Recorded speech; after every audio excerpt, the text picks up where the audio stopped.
Moïse engage le peuple d'Israël par l'alliance en disant ceux qui sont là et aussi ceux qui ne sont pas là. Comment peut-on engager ceux qui ne sont pas là? Et troisièmement, quel sens aujourd'hui donner à cette alliance? Pour la première question, je répondrai que la Parashat Nitzavim a été choisie par nos maîtres puisque c'est le dernier Shabbat avant Rosh Hashanah, avant Kippour.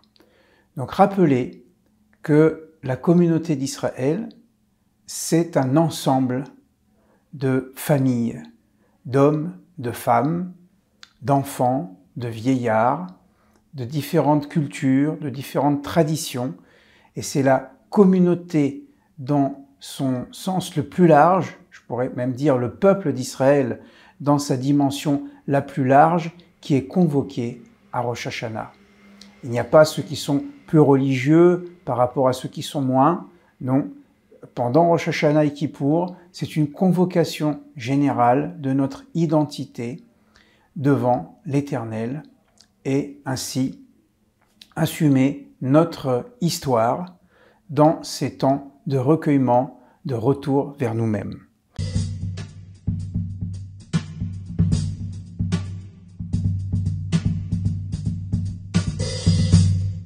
En fait, ce que Moïse veut dire, sans doute, c'est la valeur de la transmission.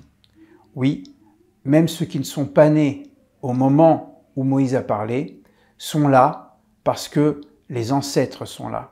Et qu'est-ce qui s'est réalisé de génération en génération, si ce n'est cette transmission? Je ne prendrai qu'un seul exemple. Lors de la bat mitzvah ou de la bar mitzvah, lorsque le papa transmet le Sefer Torah à son fils ou à sa fille, eh bien voilà, la transmission a été accomplie et ce que Moïse a espéré, ceux qui sont là aujourd'hui et ceux qui ne sont pas là, se réalisent encore et toujours.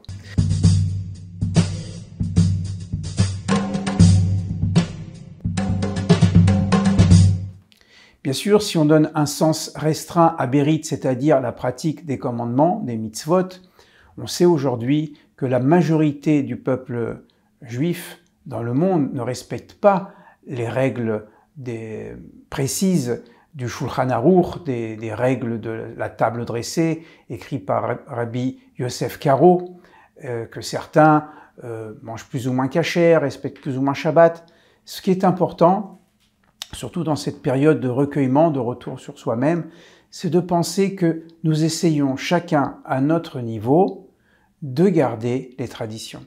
Que ce soit les fêtes de Rosh Hashanah par les repas du soir, que ce soit le fait de venir écouter le shofar, le fait de jeûner à Kippour, de respecter la fête de Pessah en famille, même si par ailleurs on n'est pas très respectueux de telle ou telle mitzvah, eh bien c'est de cette manière, globalement, que nous restons fidèles. Et ce qui est important, c'est qu'il y ait toujours cette volonté de transmettre d'une génération à l'autre, en espérant que les enfants d'aujourd'hui, ces garçons et ces filles qui célèbrent leur bar mitzvah, eh bien, en devenant adultes, continueront de transmettre cette alliance et ainsi le peuple d'Israël continuera son histoire. Puisque nous sommes à la veille de Rosh Hashanah, je souhaite aux uns et aux autres, aux unes et aux autres, Shana Tova, une bonne année, douce comme le miel.